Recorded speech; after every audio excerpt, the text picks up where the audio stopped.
नमस्कार मित्रांनो, स्वागत आहे तुमचं 5 मिनिट इंग्लिश आपल्या या यूट्यूब चॅनलवर। तर आजच्या भागामध्ये आपण 461 पासून तर 500 असे 40 वाक्य बघणार आहोत आणि या 40 वाक्यांमध्ये मित्रांनो तुम्हाला एक सिक्वेन्स पाहायला मिळणार आहे आणि तो सिक्वेन्स मी मुद्दामून ठेवलेला आहे, कारण वाक्याचा जर तुम्हाला सिक्वेन्स लक्षात राहिला तर ते तुम्हाला समजायला खूप सोपं जाईल।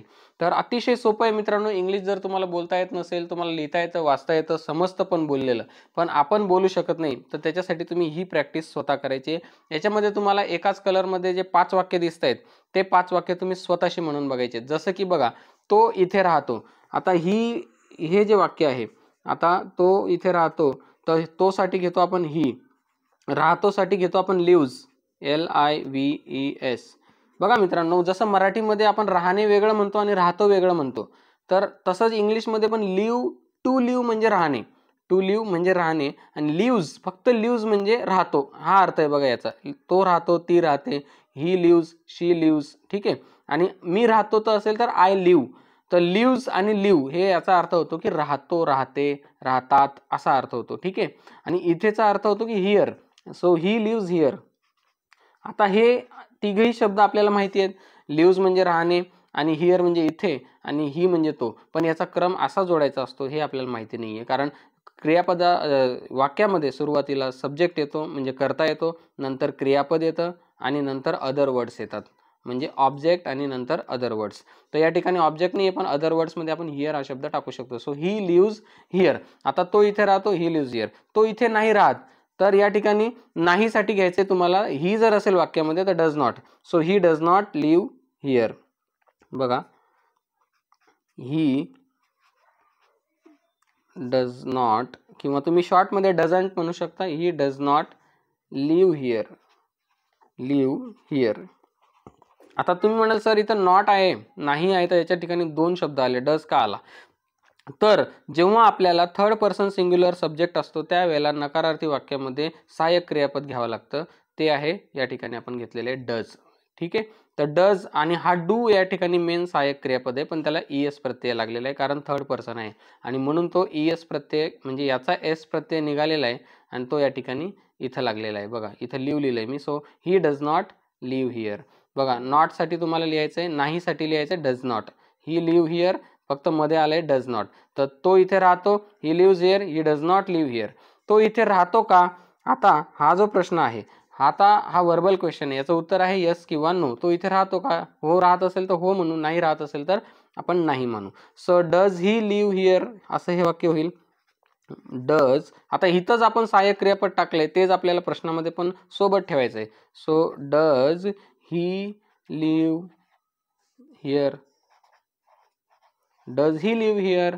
तर आता हा डज याला उलट केलेलं आहे, तो इथं राहत नाही का असा जरी प्रश्न म्हटला तरी doesn't he live here, does not he live here असा तो प्रश्न होईल मित्रांनो, लक्षात घ्या। नकारार्थी सुद्धा प्रश्न बनू शकतो, कारण तो इथं राहतो का आणि तो इथं नाही राहत का, दोघे प्रश्न बरोबर आहेत, पण एका वाक्यामध्ये नॉट आहे, एका वाक्यामध्ये नॉट नाहीये, एवढाच फरक आहे, पण डज ने सुरुवात होणार आहे, लक्षात ठेवा। बघा, he lives here, he doesn't live here आणि डज ही लिव्ह हिअर। आता पुढचं आहे की तो इथे कुठे राहतो, तो इथे कुठे राहतो। बघा मित्रांनो, अजून हे दोन प्रश्न आहेत, मी तुम्हाला 3 प्रश्नांचा सिक्वेन्स सांगितलं, he lives here, he does not live here, does he live here. आता चौथा, हे 5 सिक्वेन्स तुम्हाला लक्षात ठेवायचे, तो इथे कुठे राहतो। बघा, आता या ठिकाणी डज ही लिव्ह हिअर आहे, सेम ठेवायचंय, फक्त इथं कुठेसाठी व्हेअर नावाचा शब्द आहे, WHERE। एखादं ठिकाण विचारायचं असेल तर व्हेअरने प्रश्न विचारायचा असतो, मग तो कसा विचारायचा, so where does he live here, so where does he live here. तो इथे कुठे राहतो, where does he live here. बघा, he lives here, he doesn't live here, does he live here, where does he live here. आणि तो इथे का राहतो, सेम आता हेच आहे ना, डज ही लिव्ह हिअरला WH वर्ड आधी जोडायचा आहे। बघा, why does he live here, why does he live here. बघा मित्रांनो, आता इथं आपल्याला तुम्हाला एक गोष्ट कळली असेल की पहिलं जे वाक्य होतं ही लिव्हज हिअर, त्याच्यामध्ये आपल्याला डू, डज, डीज काहीच वापरायचं नव्हतं। आता इथं मात्र आपण डज प्रत्येक ठिकाणी वापरलाय। बघा, he does not live here, does he live here, where does he live here, why does he live here. तर मित्रांनो, ह्या पद्धतीने आपण डजचा सहाय्यकारी क्रियापद म्हणून वापर केलेला आहे आणि ही लिव्हजचे आपण 5 प्रकार बघितले आहेत। तर चला बघूया अजून पुढचं वाक्य। तर पुढचं वाक्य आहे तो इथे राहत आहे. आता थोडासा हे 5 प्रकार वेगळे आहेत. तर तुम्ही आधीचे 5 प्रकार जर बघितले मित्रांनो तर ते होते सिंपल प्रेझेंट टेन्स मधले. आता आपण 5 वाक्य घेऊया प्रेझेंट कंटिन्युअस टेन्स मधले, म्हणजे चालू वर्तमान काळामध्ये जिथं क्रिया चालू आहे, इथं राहण्याची क्रिया चालू आहे बघा. सो तो इथे राहत आहे. So he is living here. He is living here. तो इथे नाही राहत आहे. सेम नॉट टाकायचं आहे फक्त. बघा हे 5 आता सिक्वेन्स तुम्ही लक्षात ठेवा. ही is not living here. He is not living here. मित्रांनो आपण मगाशच्या वाक्यामध्ये ही लिव्ज हिअर होतं आणि मग he does not live here होतं. इथं ही इज लिव्हिंग आहे, ही इज नॉट लिव्हिंग आहे. इजच्या नंतर डायरेक्ट आपण नॉट घेतलेलं आहे कारण इथं इज हे सहाय्यकारी क्रियापद आहे बघा आणि लिव्हिंग हे मुख्य क्रियापद आहे. मगाच्या वाक्यामध्ये ते जे वाक्य होतं त्या ठिकाणी डज हे सहाय्यक क्रियापद आहे आणि लिव्ह हे मुख्य क्रियापद आहे. मग इथं आपण इज का नाही घेतला तर मित्रांनो इज फक्त चालू काळामध्ये घेतला जातो आणि साध्या काळामध्ये डज आणि डीडचा वापर केला जातो. साधा भविष्य काळामध्ये डीड वापरतात आणि या ठिकाणी डू आणि डज वापरतात प्रेझेंट टेन्समध्ये. तुम्ही जर डू डज डीड विषयी जर अधिक माहिती जाणून घ्यायची असेल तर आपल्या प्लेलिस्टमध्ये एक थंबनेल आहे डू डज डीडचा योग्य वापर केव्हा करायचा. तर तो व्हिडिओ तुम्ही नक्की बघा. तो आत्तापर्यंतचा सर्वात जास्त व्ह्यूज असलेला तो आपल्या चॅनलवरचा व्हिडिओ मित्रांनो, तो नक्की बघा. तिथं तुम्हाला डू डज डीड विषयी अधिक माहिती मिळून जाईल. तर तो इथे नाही राहत आहे. ही इज नॉट लिव्हिंग हिअर. आता तो इथे राहत आहे का हेच वाक्य आहे. तर इज ही लिव्हिंग हिअर हे ठिकाणी ही इज लिव्हिंगचं इज ही आणि इज याच्यामध्ये अदलाबदल होईल. इज आधी येईल नंतर ही येईल. So is he living here.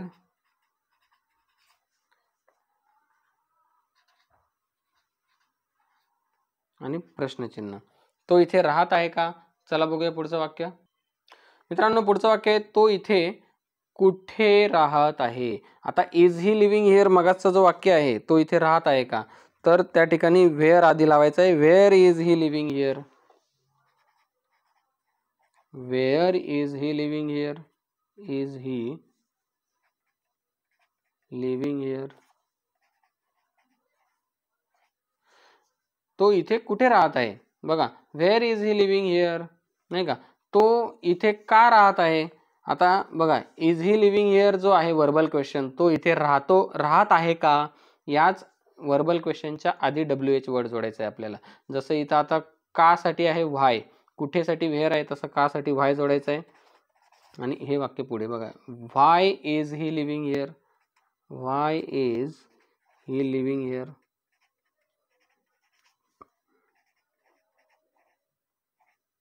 Why is he living here. तर मित्रांनो हे वाक्य आपल्याला स्वतःशी म्हणून बघायचं आहे की he is living here, he is not living here, is he living here, where is he living here, why is he living here. तर बघा मित्रांनो वेअर आणि व्हाय टाकायचं, बाकी इज ही लिव्हिंग हिअरचे 3 वाक्य सेम होऊन जातील आपले. तर चला बघूया पुढचं वाक्य. तर पुढचं वाक्य आहे तो इथे राहिला आहे. आता हे वाक्य आहे पूर्ण वर्तमान काळातलं. जसं साधा वर्तमान काळातले 5 वाक्य बघितले, चालू वर्तमान काळातले 5 वाक्य. आता पुढचा काळ आहे पूर्ण वर्तमान काळ. सो पूर्ण वर्तमान काळाचं सूत्र असं आहे subject plus have has plus V3 plus object plus other words. चला तर सब्जेक्ट या ठिकाणी ही आहे. सो ही हॅज आणि लिव्हचं V3 आहे लिव्ड LIVED. याचं V2 पण तेच आहे, V3 पण तेच आहे. So he has lived here. इथेसाठी here. He has lived here. आता तो इथे नाही राहिला आहे तर हॅजच्या पुढे नॉट टाकायचं. जसं इजच्या पुढे नॉट मगाच्या वाक्यामध्ये टाकलं होतं. So he has not lived here. Not lived here. पुढचं वाक्य आहे तो इथे राहिला आहे का. यालाच उलट करायचं. जसं इज ही केलं होतं तसं has he lived here. Has he lived here. बघा मित्रांनो पाठ करायला खूप सोपं आहे. ही हॅज लिव्ड असेल तर हॅज ही लिव्ड असं होणार आहे. हिअरचा नंतर देअर पण होऊ शकतो. तो तिथे राहिलाय काय इथे राहिलाय काय याचा काही फरक पडत नाही. किंवा तर गावाचं नाव पण ही हॅज लिव्ड इन मुंबई असं पण येऊ शकतं नाही का. ही हॅज लिव्ड इन अमेरिका, तो अमेरिकेमध्ये राहिला आहे असं पण होईल. बघा हे महत्वाचं आहे. ही हॅज लिव्ड हे महत्वाचं आहे. म्हणजे सब्जेक्ट प्लस हॅज आणि त्याच्यानंतर क्रियापदाचं तिसरं रूप नाही का, कोणतं पण इथं क्रियापद असेल त्याचं तिसरं रूप. ही रचना सर्वात महत्त्वाची आहे. मग या रचनेसोबत तुम्ही नॉट टाकून व्हर्बल क्वेश्चन आणि WH क्वेश्चन असे तुम्ही वाक्य वाढवू शकता आणि बनवू शकता. तो इथे राहिला आहे का? Has he lived here. आता हॅज ही लिव्ड हिअर हे जे वाक्य आहे मित्रांनो, आता हेच वाक्य तुम्हाला इथं मी लिहून दाखवतो बघा. हॅज ही लिव्ड हिअर, मी मुद्दाम या ठिकाणी बघा हे वाक्य आहे, तो इथे कुठे राहिला आहे? Has he lived. मी एक तुम्हाला गंमत सांगतो, हॅज ही लिव्ड हिअर, तुम्हाला नक्की समजेल. क्वेश्चन मार्क पण देऊन टाकतो. आणि इथं सुद्धा क्वेश्चन आहे, हॅज ही लिव्ड हिअर, तो इथं राहिला आहे का? आणि इथं सुद्धा मी डायरेक्ट लिहून टाकतो हॅज ही लिव्ड हिअर. बघा तुम्हाला ग्रामरची गंमत समजेल. Has he lived here. तर मित्रांनो बघा, आता तो इथे कुठे राहिला आहे असं आहे, आणि इथं फक्त आहे तो इथे राहिला आहे का? तो इथे राहिला आहे का? मग इथं फक्त काय, तो इथे राहिला आहे. आता इथं कुठे म्हणायचंय, मग हा कुठे इथे येईल. हे वाक्य सेम येईल दोन्ही ठिकाणी. So where has he lived here. बघा या ठिकाणी इथं where, WHERE, where has he lived here. तो इथे कुठे राहिला आहे? तो इथे का राहिला आहे? Why has he lived here. बघा why has he lived here. बघा डायरेक्ट तुमचे 2 वाक्य रेडीमेड तयार झाले. म्हणजे तुमचं हे वाक्य जर पाठ झालं हॅज ही लिव्ड हिअर, मग हे वाक्य केव्हा पाठ होईल? तर ही हॅजचं उलटं करायचं आहे आपल्याला, हेच पहिल्याच वाक्याचं. जसं की ही हॅज लिव्ड हिअर, तो इथे राहिला आहे, त्या वाक्याचं निगेटिव्ह केलं आपण, he has not lived here, आणि मग त्याचं केलं has he lived here, where has he lived here, आणि why has he lived here. आणि अशा पद्धतीचे हे 5 वाक्य मित्रांनो. तर चला बघूया पुढचं वाक्य. तर पुढचं वाक्य आहे, तो इथे राहत आलेला आहे. हे रीतिवाचक काळातलं वाक्य आहे मित्रांनो. हा रीतिवाचक काळ केव्हा वापरतो आपण? की जेव्हा एखादी गोष्ट भूतकाळात घडत आलेली आहे आणि ती आता पण घडत आहे, सध्यापर्यंत ती घडतच आलेली आहे. बघा आलेली आहे, आलेला आहे, आलेला. तर ह्या पद्धतीचं जे वाक्य आहे, मग त्यावेळेला आपल्याला हॅज बीन वापरावा लागतो. सो ही हॅज बीन, राहत आलेला आहे ना, म्हणजे राहण्याची क्रिया त्याने थांबवलेलीच नाही, म्हणून काय, जिथं क्रिया थांबत नाही तिथं ING वाला वर्ब येतो. So he has been living here. म्हणजे आता मगाचं वाक्य होतं की तो राहिला आहे, म्हणून तिथं आपण राहिला आहे म्हणजे तो क्रिया संपलेली आहे. आता राहण्याची क्रिया आता नाही राहते, पण राहिला आहे. मग इथं काय, राहत आलेला आहे म्हणजे अजून पण राहत आहे हा बोध होतो आपल्याला, म्हणून इथं ING येणार आणि इथं हॅज बीन येणार. हॅज बीन म्हणजे काय, तर आधीपासून घडत आलेली गोष्ट दाखवण्यासाठी, क्रिया दाखवण्यासाठी, कोणती पण असेल. So he has been working here, तो इथं काम करत आलेला आहे. He has been asking me, तो मला विचारत आलेला आहे. ही हॅज बीन रनिंग, तो धावत आलेला आहे. तर म्हणजे या पद्धतीने, नाही का. तर अशा पद्धतीने he has been running here. आता ह्याचंच पुढचं निगेटिव्ह वाक्य आपल्याला बघायचं आहे. चला, ही तो इथे नाही राहत आलेला आहे. He has not been living here. He has not been living here.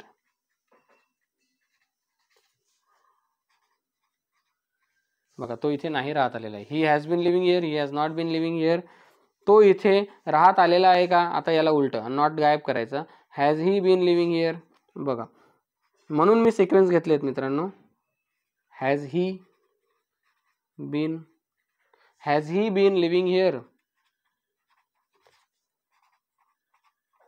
Has he been living here. तो इथे का राहत आलेला आहे? आता has he been living here इथं पण कॉमन येईल आणि has he been living here इथं पण कॉमन येईल. मग का साठी घ्यायचं आहे? वाय. मग सांगा बघू वाक्य मित्र, मनातल्या मनात तुम्ही म्हणू शकता, why has he been living here. Why has he been living here. आणि प्रश्नचिन्ह, why has he been living here. आणि तो इथे कुठे राहत आलेला आहे? Where has he been living here. बघा मित्रांनो,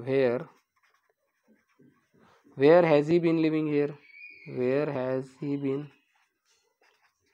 तुम्ही जितकं बोलाल तितकी तुमची प्रॅक्टिस होईल मित्रांनो. Where has he been living here.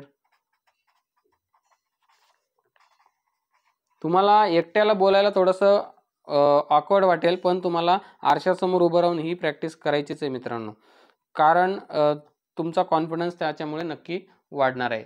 तर आता आपण बघितला 3 काळ बघितले, आपण 4 काळ बघितले प्रेझेंटचे. जसं की पहिला बघितला तो साधा वर्तमान काळ, दुसरा आपण बघितला तो चालू वर्तमान काळ, तिसरा पूर्ण वर्तमान काळ आणि आता हा रीतिवाचक वर्तमान काळ. आता पुढचा आहे साधा भूतकाळ.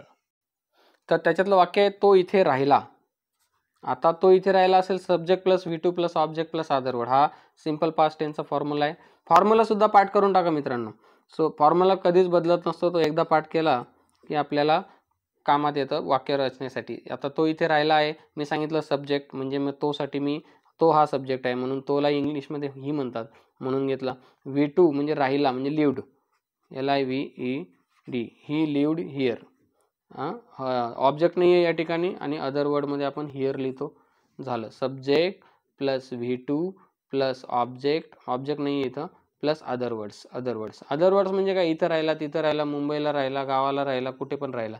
सो ही लिव्ड हे महत्त्वाचं आहे, सब्जेक्ट प्लस V2. ऑब्जेक्ट नसलं तरी वाक्य अर्थपूर्ण होतं जर सब्जेक्ट प्लस V2 असेल तर. ठीक आहे, तर तो राहिला. So he lived here. आता तो इथे नाही राहिला, जसं की मी प्रेझेंट टेन्सचं वाक्य आठवण करून देतो तुम्हाला. तो इथे राहतो, ही लिव्ज हिअर होतं, इथं एस होतं, ही लिव्ज हिअर. आणि he does not lives here होतं. मग तिथं डज नॉट होता का, तर प्रेझेंट. इथं डिड नॉट येईल का, तर पास्ट टेन्स आहे म्हणून, साधा पास्ट टेन्स, साधा भूतकाळ.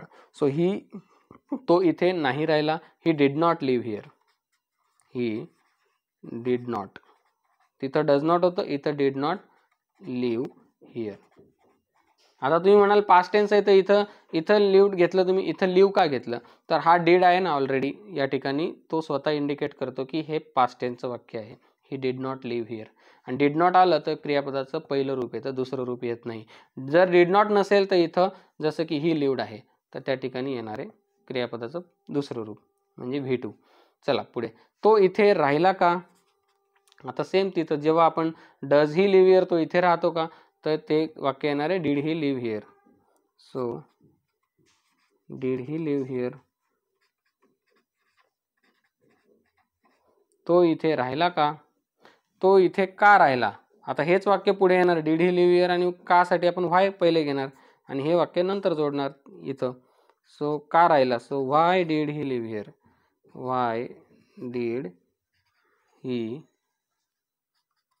Leave here, why did he live here, तो इथे का राहिला. बघा मित्रांनो, प्रत्येक वाक्याचा अर्थ वेगवेगळा आहे, हे समजून घ्या. पुढचं वाक्य आहे तो इथे कुठे राहिला, कुठेसाठी व्हेअर आणि डिड ही लिव्ह हिअर तर कॉमन आहे. Where did he live here, where did he live here, where did he live here, where did he live here. तर अशा पद्धतीने मित्रांनो आता आपण बघूया पुढचं वाक्य. पुढचं वाक्य आहे तो इथे राहत होता. हे तुमचं चालू भूतकाळातलं वाक्य. He was living here. जसं चालू वर्तमानमध्ये ही इज लिव्हिंग हिअर होतं, इथं काय येणार, ही वॉज लिव्हिंग हिअर. मित्रांनो हा व्हिडिओ तुम्हाला पहिल्यांदा नसेल समजत तर तुम्ही दुसऱ्यांदा जरूर बघा, तुम्हाला नक्की समजेल. नाही समजलं तर परत तिसऱ्यांदा बघा, पण तुम्हाला त्यावेळेला नक्की पूर्ण समजेल. तो इथे नाही राहत होता.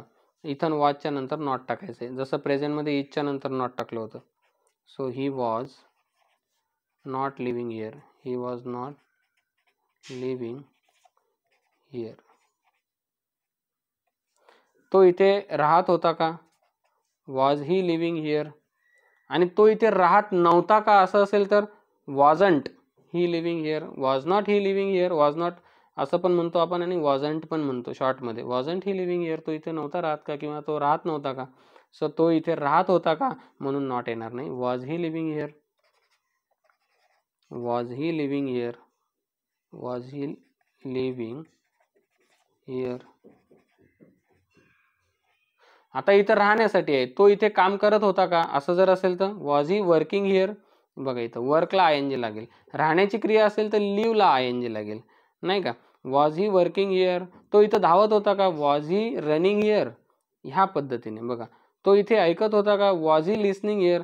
बघा मित्रांनो क्रियापद कोणतं पण टाका, कोणतं पण क्रियापद टाका तुम्ही, फक्त आपल्याला त्या ठिकाणी वाक्य बनवता आलं पाहिजे आणि वाक्याचा आपल्याला अर्थ लागण्यासाठी आपण ह्या पद्धतीने प्रॅक्टिस केली पाहिजे. तो इथे का राहत होता. आता का साठी काय आहे, वॉज ही लिव्हिंग हिअर.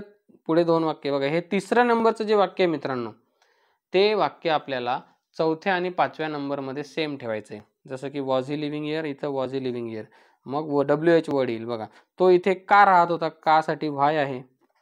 मग कसं वाक्य होईल, why was he living here, why was he living here, why was he living here. जास्तीत जास्त बोलण्याचा सराव करायचा मित्रांनो. तो इथे कुठे राहत होता, where was he living here. बघा, where was he living here, where was he living here. तो तिथे कुठे राहत होता, where was he living there. तो मुंबईत कुठे राहत होता, where was he living in Mumbai. तो पुण्यात कुठे राहत होता, where was he living in Pune. तर मित्रांनो, ह्या पद्धतीने हे जे वाक्य आहे, हे वाक्य तुम्ही याच्यामध्ये बदल होणार नाही. वेअर वॉज ही लिव्हिंग याच्यामध्ये बदल होणार नाही. जसं की इथं हीच्या जागी शी असेल, where was she living here. ती इथे कुठे राहत होती, तर इथं होती होऊन जाईल. इथं होत आहे, तो आहे म्हणून होत आहे. जसं कर्त्यानुसार क्रियापद बदलतं, पण इंग्लिशमध्ये तसं काही बदलत नाही. इथं लिव्हिंगच राहणार आहे ING वालं. तर मित्रांनो, चला पुढचं वाक्य बघूया. पुढचं वाक्य आहे, तो इथे राहिला होता. आता साधा भूतकाळ झाला, चालू भूतकाळ झाला, आता काय झाला, पूर्ण भूतकाळ, म्हणजे ज्याच्यामध्ये हॅड येतो. हॅड म्हणजे एखादी भूतकाळामध्ये घडलेली घटना जी आहे तिला खूप जास्त दिवस झालेले आहेत, तेव्हाच आपण तो वापरतो. म्हणजे तो इथे राहिला होता, म्हणजे खूप खूप काळ लोटलेला आहे. जसं की साध्या भूतकाळामध्ये तो इथे राहिला होता नाही वापरत आपण, फक्त तो इथे राहिला एवढंच म्हणतो. राहिला म्हणजे काय, तर राहिला म्हणजे कमी कालावधी गेलेला, 1 महिना गेला असेल, 15 दिवस झाले असतील, पण इथं तो इथं राहिला होता, नाही का. जसं आपण म्हणतो की शिवाजी महाराज या गडावर राहिले होते, म्हणजे किती काळ लोटलेला आहे, नाही का. तर तेव्हा आपण हा काळ वापरत असतो पास्ट परफेक्ट टेन्स, जिथं आपण हॅड वापरतो. So he had lived here, हे वाक्य आहे. He had lived here, lived here. आता तो इथे नाही राहिला होता, नाही का. So he had not lived here, he had not lived here, he had not lived here. तो इथे नाही राहिला होता. पुढचं वाक्य बघूया. तो इथे राहिला होता का, ही हॅड लिव्ड हिअरचं उलट करायचं, had he lived here, had he lived here, had he lived here.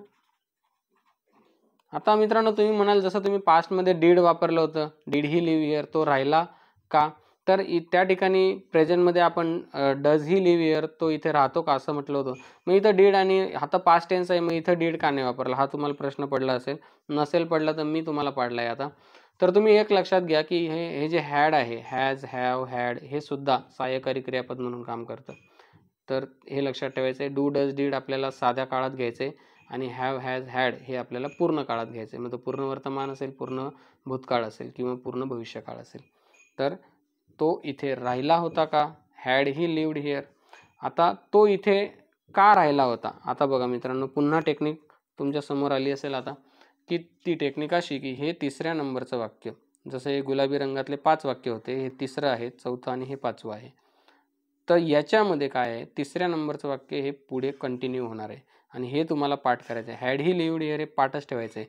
मग तो इथे का राहिला होता, तर का साठी व्हाय आहे. मग व्हायने जर वाक्य जोडलं तर काय होईल, व्हाय हॅड ही लिव्ड हिअर. मग सांगा, तो इथे का राहिला होता, तुम्ही पण म्हणायचं आहे why had he lived here. So why had he lived here, why had he lived here. तो इथे कुठे राहिला होता, कुठेसाठी वेअर आहे, where had he lived here, where had he lived here, here, where had he lived here. तर मित्रांनो बघा, ह्या पद्धतीने आपण 5 प्रकारचे वाक्य आहेत, जे 3रं, 4थं आणि 5वं आहे. हे अतिशय सोपं आहे. पहिलं नॉर्मल आहे आणि दुसरं निगेटिव्ह आहे, हे आपल्याला समजून घ्यायचं मित्रांनो. चला बघूया पुढचे 5 वाक्य, शेवटचे 5 वाक्य. तर पुढचं वाक्य आहे, तो इथे राहत आलेला होता. जसं राहत आलेला आहे हे प्रेझेंटचं वाक्य आहे, रीतिवाचक काळ, तसं हे पास्टमध्ये सुद्धा आहे रीतिवाचक. याला इंग्लिशमध्ये म्हणतात present past perfect continuous tense. Past perfect continuous tense म्हणजे भूतकाळात घडत आलेली घटना ती घडत आलेली होती असं आपल्याला सांगायचं असं, तेव्हाच हा आपण वापरतो. याच्यामध्ये येतं हॅड बीन. सो तो इथे राहत आलेला होता. So he had been living here. He had been living here. तो इथे नाही राहत आलेला होता. He had not been living here. He had not been living here. He had not been living here. बघा मित्रांनो, बोलण्याची प्रॅक्टिस फार महत्त्वाची आहे. आता मी इथं एकदा लिहितोय पण जवळपास 3 वेळा बोलत आहे. तर तुम्ही सुद्धा बोलण्याचा प्रयत्न नक्की केला पाहिजे. बोलायला बिलकुल लाजलं नाही पाहिजे. चुकलं तर चुकलं मित्रांनो. कधी कधी इंग्लिशमध्ये बोलणारे खूप लोक चुकत असतात, पण समोरच्या व्यक्तीला इतकं ज्ञानच नसतं की तो कुठे चुकतोय. तो आधीच थोडकं मोडकं बोललेलं आधीच त्याचं इम्प्रेशन पडून जातं. त्याच्यामुळे ऐकणाऱ्याला समजतच नाही की बोलणाऱ्याने किती चुका केलेल्या आहेत. हे सर्रास होतं, कारण इंग्लिश ही आपली लँग्वेज नाही आहे मित्रांनो. ती परफेक्ट कशी बोलली जाते, तिची ट्युनिंग काय आहे, तिची फ्लुएन्सी कितपत असते, हे आपल्याला आजपर्यंत कोणालाच माहिती झालेलं नाही आहे मित्रांनो. हे मी ठामपणे सांगू शकतो. कारण मराठी जर आपली मातृभाषा असेल तर इंग्रजी ही परकीय भाषा आहे.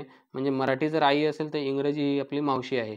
तर हे लक्षात असायला पाहिजे आपण. आणि एक भाषेचा सिद्धांत लक्षात जर घेतला आपण, तर महाराष्ट्रामध्ये अनेक ठिकाणी मराठी वेगवेगळी बोलली जाते. खानदेशात नाही का, मराठवाड्यामध्ये पुण्याची वेगळी, मुंबईची वेगळी आपण नेहमी म्हणतो. आणि अजून एक आपण म्हणतो की भाषा ही दर 20 किलोमीटरवर किंवा 20 मैलांवर बदलत असते असं म्हणतात. तर ते हेच आहे ना. मग इंग्रजी तर किती करोडो किलोमीटर दूर असलेल्या, लाखो किलोमीटर दूर असलेल्या अमेरिका आणि काय म्हणतात त्याला, इंग्लंड, जगातली सगळी भाषा आहे. मग ती किती बदलत असेल. आणि खरी इंग्लिश कुठे बोलली जाते? ॲक्च्युली इंग्लिशमध्ये डिक्शनरीसुद्धा ब्रिटिश अलग आहे नाही का, UK आहे, अमेरिकन इंग्लिश वेगळी आहे, लिहिली जाते. स्पेलिंगसुद्धा वेगवेगळे लिहिले जातात. असं असताना आपण बोलताना आपण का संकोच करावा? जे आलं ते बोलावं. He had not been living here नाही का. Had he been living here. आता पुढचं वाक्य बघूया. तो इथे राहत आलेला होता का? आता या ठिकाणी had he been living here. बघा मित्रांनो, had he been living here. Had he been living here. Had he been living here. तर तुम्ही बोलण्यामध्ये संकोच करूच नका मित्रांनो, की मला सगळं ग्रामर मी समजून घेईल आणि मग परफेक्ट होईल आणि मगच बोलण्याची सुरुवात करेल, असं बिलकुल करू नका मित्रांनो. डायरेक्ट जेवढं येतं तेवढं तुम्ही बोललं पाहिजे, न घाबरता, न संकोच करता. कारण इंग्लिश ही आपली भाषा नाही आहे. त्याच्यामुळे जसं आलं तसं तुम्हाला बोलायचं आहे. कोणालाही घाबरायचं कारण नाही आहे. पुढे, तो इथे का राहत आलेला होता? आता हेच वाक्य 3 नंबरचं बघा, 5 वाक्यांमधले 3ऱ्या नंबरचं वाक्य आहे. हे इथं आणि इथं कॉमन येणारे, फक्त आधीचा शब्द वेगळा राहील. Had he been living here. मग आता व्हाय आहे, का राहत आलेला होता. So why had he been living here. Why had he been living here. आणि तो इथे कधीपासून राहत आलेला होता. तर कधीपासूनसाठी एक नवीन शब्द मी शेवटच्या वाक्यामध्ये मुद्दाम टाकलाय, how long. How long had he been living here. कधीपासून जर म्हणायचं असेल तर हाऊ लॉंग म्हणायचे. How long had he been living here. How long had he been living here.